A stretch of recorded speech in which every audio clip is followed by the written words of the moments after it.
요한복음 14장 15절부터 31절을 가지고 하나님의 말씀이란 제목으로 말씀드리겠습니다. 봄이 완전히 왔습니다. 연휴를 즐기는 분들이 많이 있었습니다.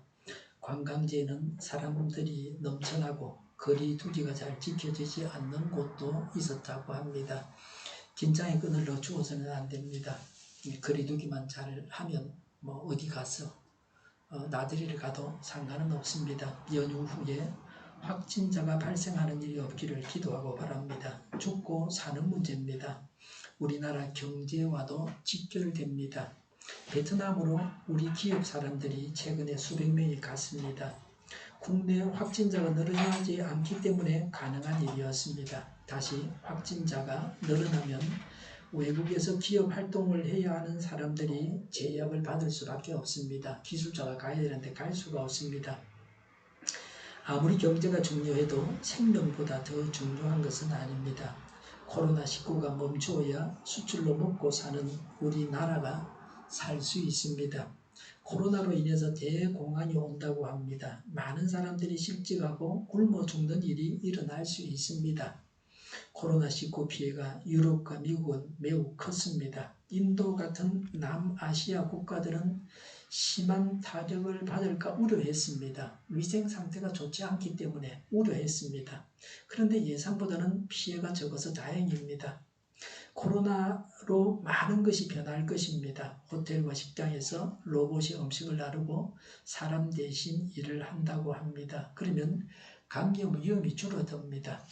이전에도 로봇이 일을 했지만 이제는 로봇을 더 많이 사용할 것입니다. 어쩔 수 없는 경향입니다. 로봇에게 일자리를 빼앗기고 실직을 하게 될 것입니다. 고급 호텔에서 변기를 청소한 것으로 컵을 문질렀다고 그러죠. 로봇에게 맡기면 제대로 할까 하는 생각을 해봅니다. 로봇이 사람을 대신해서 일을 하는 이런 흐름을 막아서는 안 됩니다. 그래서 사람들에게 어떤 일을 하게 할 것인지를 살피고 사람이 꼭 해야 할 일을 찾아서 하게 해서 우리의 삶의 질을 높여야 합니다. 코로나가 남긴 것이 뭡니까? 환경을 보호하고 미세먼지가 없어지고 전기, 석유, 석탄 사용량이 다 줄었습니다. 비행기가 날지 않아서 줄인 것도 많을 것입니다. 제게는 고혈압을 남겼습니다. 영도구에 사는 체력단련실에서 운동을 쭉 해왔는데 평일에 석 달 동안 문을 닫고 운동을 제대로 못했죠. 혈압계만 보면 측정을 했는데 얼마 전부터 높았습니다. 어제는 혈압이 162까지 올라갔습니다. 의사 선생님이 혈압계를 사서 아침마다 측정을 해보라고 하셨습니다. 싼 것 사면 된다 그랬어요. 한 3만 원 정도 하는 것처럼 그렇게 들렸습니다. 우선 정신을 차려서 운동부터 해보려고 합니다. 병원이 무섭다고 병원에 가지 않아서 병을 키운 사람들이 많다는 보도도 봤습니다. 저는 안과에 가서 백내장 수술을 하려고 합니다. 신문에는 근시는 녹내장 위험이 최대 9배 높답니다. 제가 고도근시인데 색이 변하는 백내장이라 근시가 더 심해지게 하는 백내장입니다. 몇 달 전에 병원에서 하자고 하는 걸 미루고 있었습니다. 요한복음 14장 15절에 너희가 나를 사랑하면 내 계명을 지킬 것이다 라고 하셨습니다. 사랑하면은 지속적으로 사랑하는 것입니다. 지킬 것이다는 미래형으로 지금은 지킬 능력이 없지만 지속적으로 예수님에 대한 사랑은 계명의 준수로 이끕니다. 예수님을 사랑하면 예수님의 계명을 지키게 됩니다. 우리들의 마음 속에 또 의지 속에 하나님을 향한 사랑이 있습니까? 하나님을 사랑하기 때문에 예수님의 말씀을 지키는 것입니다. 간단하게는 사랑하라는 말씀이며 포괄적으로 말하면 성경 말씀을 지키는 것입니다. 단순히 감정이나 기분으로만 예수님을 사랑하는 것이 아닙니다. 예수님의 말씀을 지킴으로 예수님을 사랑하는 것을 나타내야 합니다. 예수님을 사랑해서 예수님의 계명을 지킵니다. 예수님의 계명은 하나님의 말씀이나 명령이나 성경 말씀입니다. 예수님을 사랑하는 사람은 예수님의 말씀을 즐거운 마음으로 지킵니다. 성령 하나님께서 하나님의 말씀을 지키며 살게 하십니다. 하나님의 말씀을 지키고 싶어하는 마음도 주시고 말씀을 지키며 살 수 있게 하십니다. 국가 법을 어기면 벌을 받게 됩니다. 성경을 어기면 하나님의 심판을 받습니다. 예수님을 사랑해서 예수님의 말씀을 지키면 심판을 받지 아니하고 하나님의 칭찬을 받고 복을 받고 행복하게 살게 됩니다. 오늘 아침에 차량 운행하려고 나가는데 아이고 이거 안 하기 생각이 나는 거예요. 이 사람들 손대는 자리 소독을 안 했다. 근데 급하게 그걸 해가고 또 체온 측정기도 손 소독제도 안 가지고 나가고 있었어요. 차 앞에 갔는데 다시 들어가고 그런다고 좀 늦었어요. 지킬 건 지켜야 되죠. 하나님 말씀대로 사는 것이 우리에게 좋습니다. 하나님께 순종이 최선입니다. 요한복음 14장 20절에 그날에 너희는 내가 내 아버지 안에 있고 너희가 내 안에 있으며 또 내가 너희 안에 있음을 알게 될 것이다 라고 했습니다. 그날은 예수님이 부활하신 때를 말합니다. 19절의 세상은 예수님을 보지 못하지만 제자들은 예수님을 뵙는다고 하셨습니다. 그날은 예수님의 재림 때이기도 합니다. 주 재림 시에 더 확실히 알게 될 것입니다. 무엇을 알게 됩니까? 성부와 성자의 연합과 성자와 성도의 연합입니다. 성도는 예수님으로 말미암아 하나님과 연합했습니다. 하나님과 우리의 관계는 하나입니다. 이 말씀과 같이 내 안에 예수님이 계시고 내가 예수님 안에 있습니까? 예수님의 계명을 지키면 예수님과 연합되어 있는 것입니다. 우리의 마음속에 일어나고 있는 욕구들이 성경 말씀과 일치하고 예수님의 사랑을 행하면 예수님이 우리 안에, 우리가 예수님 안에 있습니다. 우리 속에 죄나 마귀가 있고 우리가 죄나 마귀 안에 있다면 예수님을 사랑하거나 따를 수 없습니다.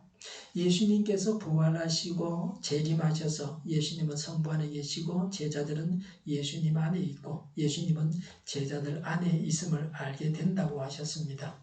예수님은 성부 안에 계신 진정한 메시아이십니다. 우리는 예수님 안에 있고 예수님은 우리 안에 계십니다. 그래서 예수님과 우리는 연합해 있습니다. 그리스도인은 그리스도와 연합한 자입니다. 네이버 지식백과에 그리스도인은 영어로는 크리스찬입니다. 헬라어로는 크리스티아노스, 곧 그리스도에게 속한 사람이라는 뜻입니다. 이는 그리스도의 소유로서 그분을 믿고 구주로 고백한 자, 그리스도를 따르는 사람, 예수님의 제자, 기독교인, 성도, 하나님의 백성을 말하는 겁니다. 요한복음 14장 21절에 내 계명을 받아서 지키는 사람은 나를 사랑하는 사람이요 나를 사랑하는 사람은 내 아버지의 사랑을 받을 것이다. 그리고 나도 그 사람을 사랑하여 그에게 나를 드러낼 것이다 라고 하셨습니다.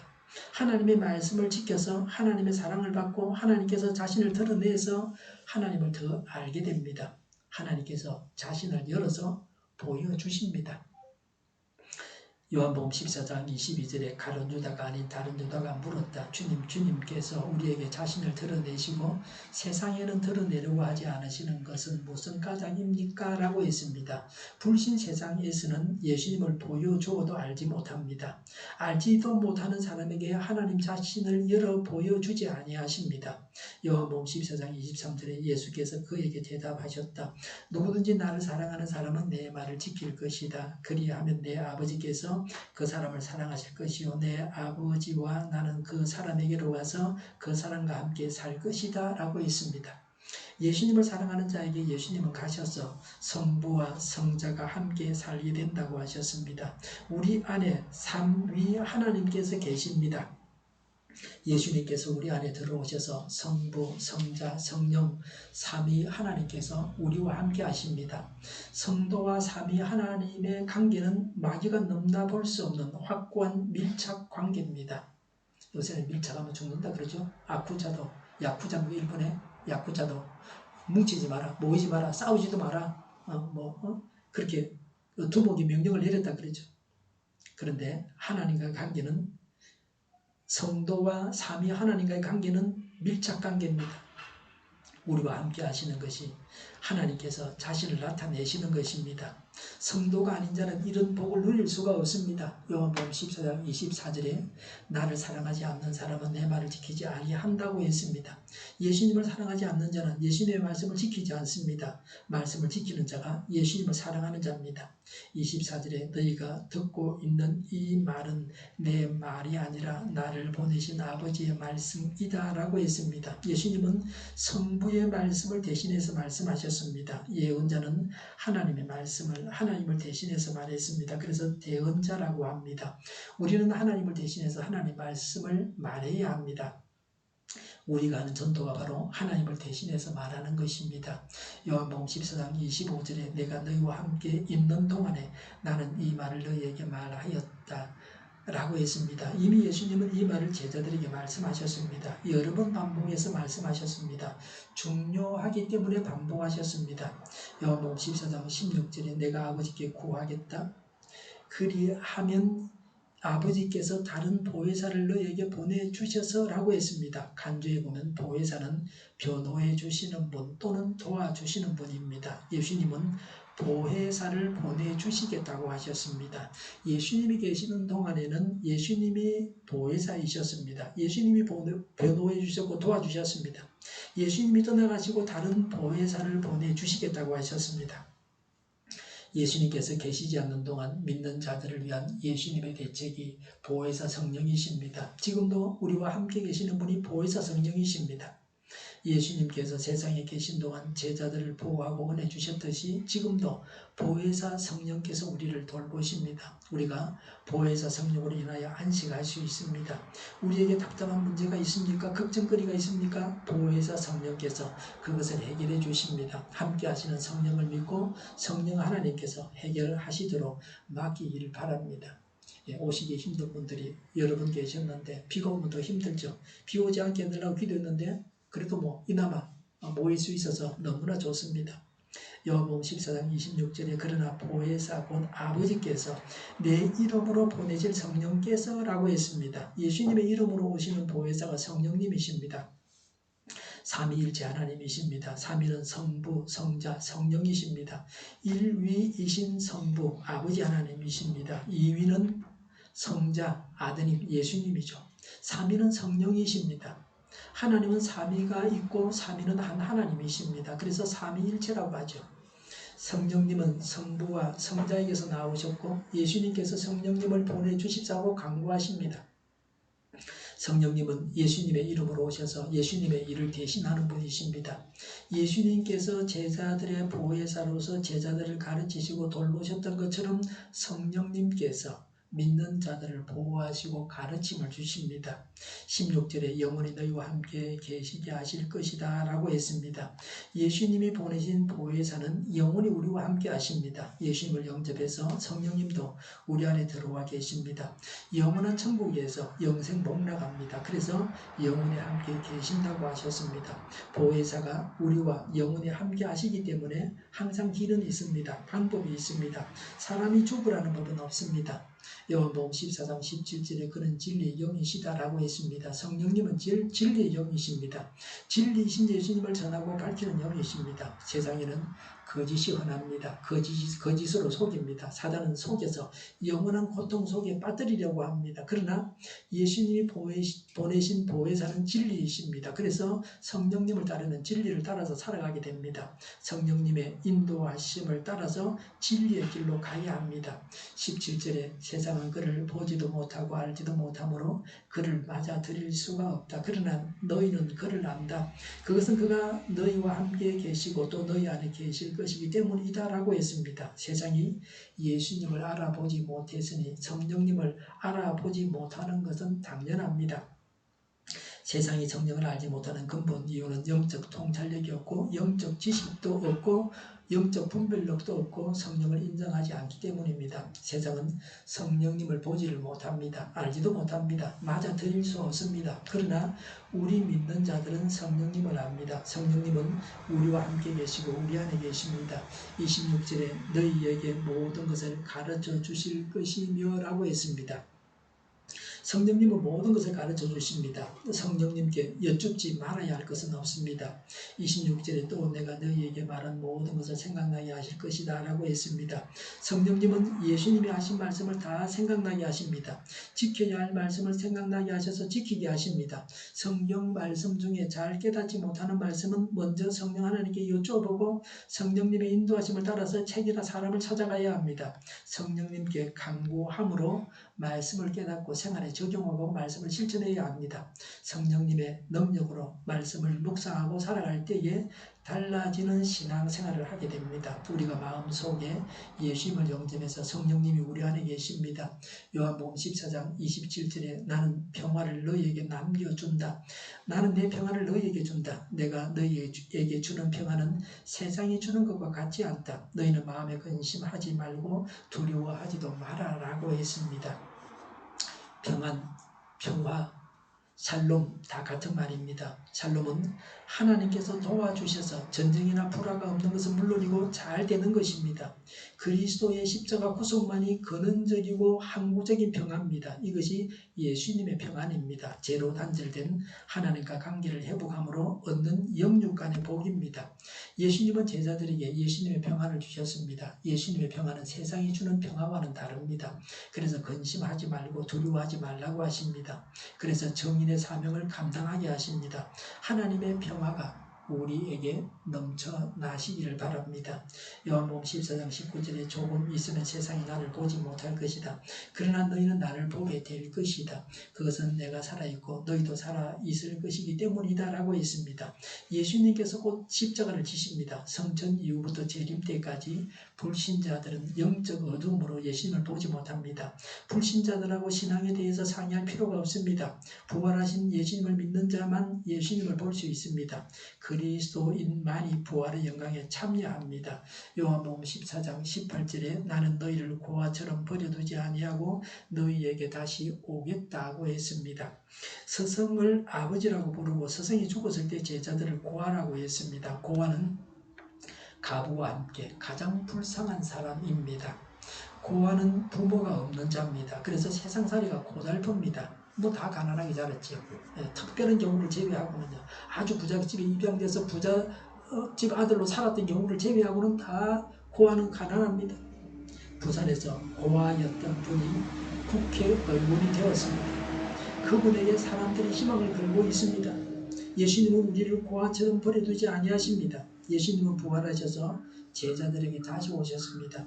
또 성령이 강림하심으로 영적으로 다시 오셨습니다. 성령 강림으로 예수님보다 더 큰 일을 하게 하십니다.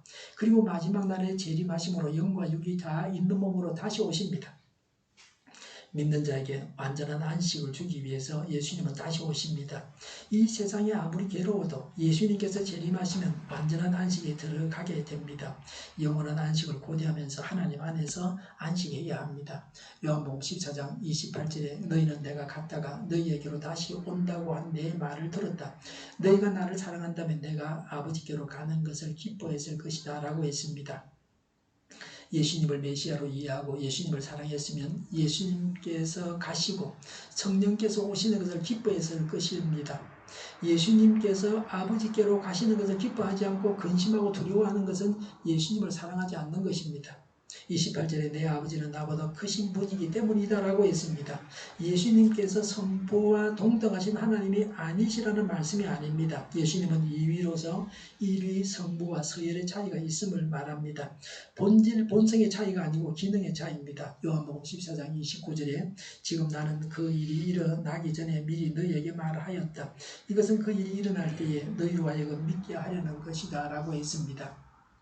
예수님은 미리 말씀하셨습니다. 예수님의 말씀대로 될 때에 예수님을 믿게 하려고 하셨습니다. 예수님의 말씀대로 되는 것을 보고 예수님을 믿어야 됩니다. 십자가에 달려 죽으셔야 할 예수님께서 살아남아있는 제자들을 위로하십니다. 예수님의 사랑이 깊고 온전합니다. 지금도 하나님은 우리를 사랑하십니다. 우리 각자를 너무나도 잘 아시고 우리를 우리 행편에 맞게 인도하십니다.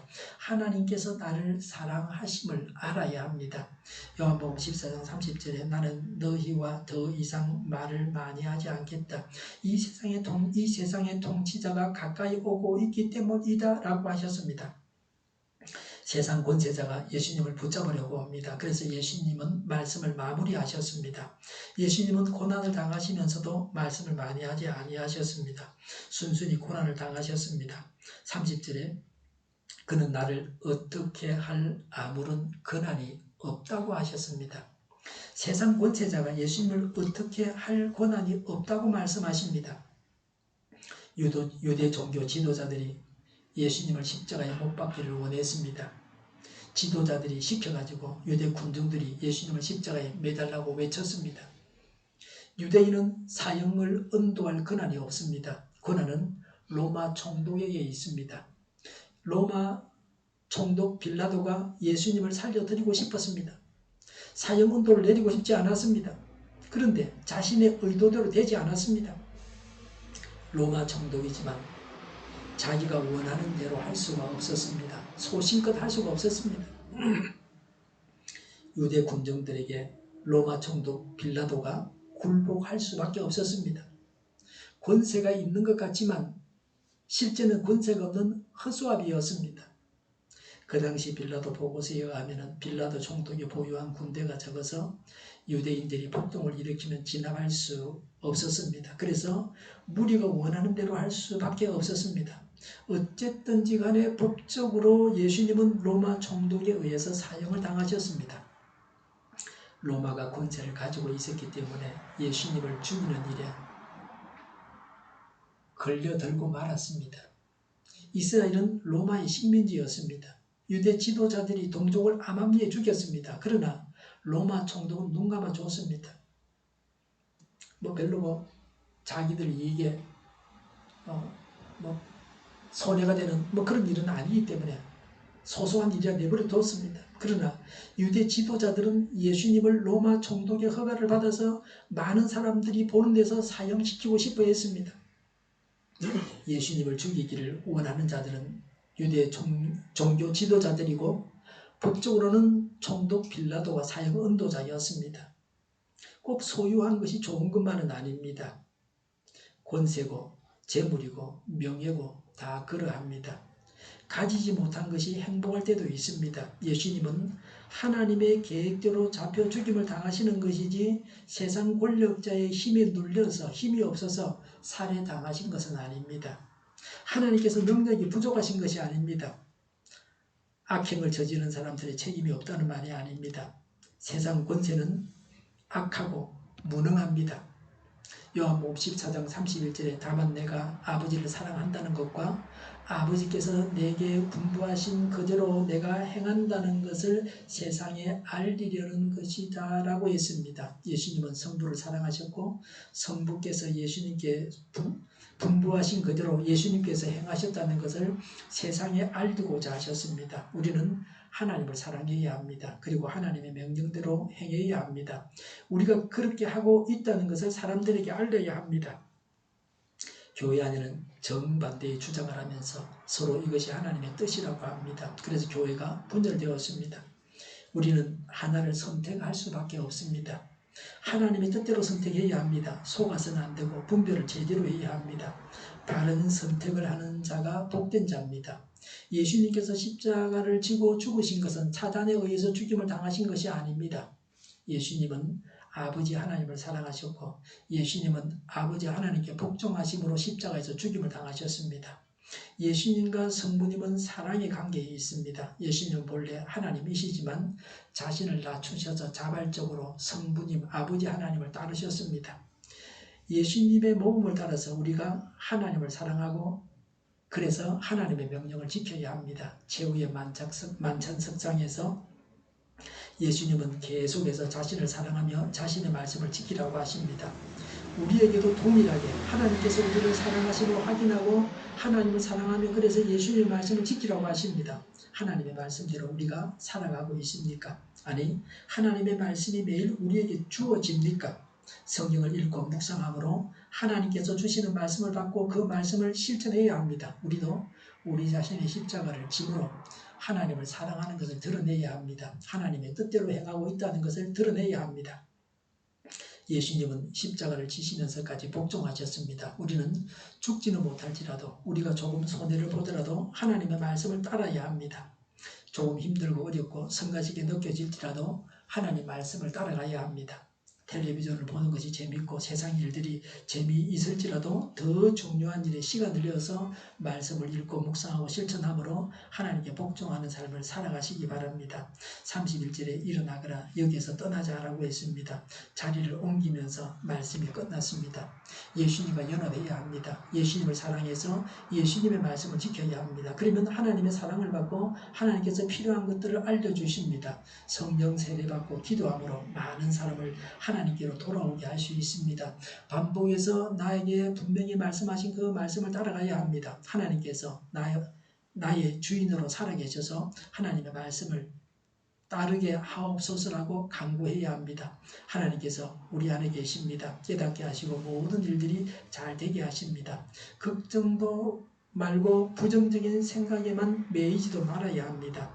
하나님께서 우리 안에 계시니 기뻐해야 합니다. 하나님께서 십자가를 지셔서 예수님께서 십자가를 지셔서 사랑하시고 순종하셨듯이 우리도 사랑하고 순종해야 합니다. 우리 안에 계신 하나님의 일들만 우리를 통해서 나타나게 하고 예수님의 말씀을 지키고 우리 안에 계신 하나님을 찬양하고 살롬의 복을 누리고 우리 안에 계신 하나님으로 인해서 기뻐하고 예수님처럼 복종하고 사랑해야 되겠습니다. 기도하겠습니다. 우리 안에 계신 하나님의 일들만 우리를 통해서 나타나게 하고 예수님의 말씀을 지키고 우리 안에 계신 하나님을 찬양하고 살롬의 복을 누리고 우리 안에 계신 하나님으로 인해서 기뻐하고 예수님처럼 복종하고 사랑하는 저희가 되게 하여 주시옵소서. 이 가난한 과부가 다른 모든 사람보다 더 많이 넣었도다. 저들은 그 풍족한 중에서 금을 넣었거니와 이 과부는 그 가난한 중에서 자기가 가지고 있는 생활비 전부를 넣었느니라 하시니라.